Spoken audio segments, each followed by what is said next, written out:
at Investor Central, I'm Sharina Hatta. Now, Genting Berhad is Asia's second largest listed casino operator, and Goldman Sachs has just upgraded it, giving it a positive momentum. There's a lot going on with Genting right now, including Genting Malaysia's bid to buy out part of Genting in the UK. Now, is that a good or a bad decision? Well, the analysts weigh in on that thought, and we also have the latest results. Let's have a look at that first. Genting Berhad's revenue came in at 3.11 billion ringgit in the first quarter of 2010. That's 50% higher than the same period in 2009. And the increase came mainly from the leisure and hospitality division as the operations at Resorts World Sentosa began. Net profit from Resorts World Genting increased by 14% due to a higher volume of business and better luck factor in the premium players business. However, they garnered a net loss for the first quarter of 2010 of about 900 million ringgit compared to a positive 791 million ringgit in the first quarter of 2009. Now, they garnered a loss because of a net impairment loss of about 1.3 million ringgit in the current quarter compared with 30.4 million ringgit in the previous year's corresponding quarter.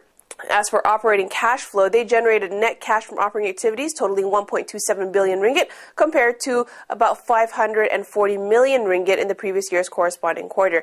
Now, here's what the analysts have to say about that potential acquisition. First of all, the analyst at UOB calls hold at 7 ringgit 60 cent. They think that the possible duty hikes for Malaysian casino operators puts a dampener on things. This follows a surprise pool betting duty hike. The analyst foresees the possibility that Genting Malaysia, whose parent company is Genting Berhad, may experience a similar fate.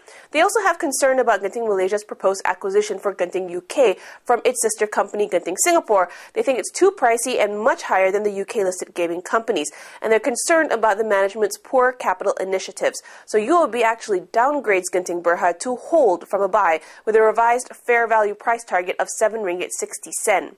DBS is on the other end. It says buy at 8 ringgit 20 cent. They like Genting for its cheaper exposure to Singapore's gaming market and the resilient base earnings from other operations. They say buy with a price target of 8 ringgit 20 cent. Well, we look at the value ratios now. Genting has a price-book ratio of 3.63 times. That means investors are paying 3 ringgit 63 cent for a stock that is worth 1 ringgit. Not value for money, so we give it a cross for price book. In terms of free cash flow after reinvestments, it was left with a negative balance of 3 billion ringgit. Not healthy, so we give it a cross for free cash flow. And as for dividend yield, it was only 0.9%. Definitely less than what you get at the fixed deposit account, so it's a cross for dividend yield. Now, in terms of outlook, they say they have concerns that increasing regional competition is expected to have an impact on the performance of the Genting Malaysia Group for the remaining period of the year, especially with Resorts World at Sentosa opening up. The UK economy has also been unfavorable for the last 18 months, and management doesn't see a quick turnaround. But yet they say that they are expecting a satisfactory performance for the fiscal year 2010. We have to give Genting Berhad a question mark for outlook. And finally, in terms of management, in the Corporate Governance Survey 2008, they were ranked at 340. That's not in the top 100, so we do have to give it a cross for management. So to sum it up, it's a cross for a price book, a cross for free cash flow, a cross for dividend yield, a question mark for outlook, and another cross for management. Analysts surveyed by Reuters currently have a buy call on the stock at a price target of 8 ringgit 76 cent. Sorry, that's all for the free version of this program. But you can keep watching in 2 ways. Either log on at investorcentral.org or watch on StarHub Demand TV.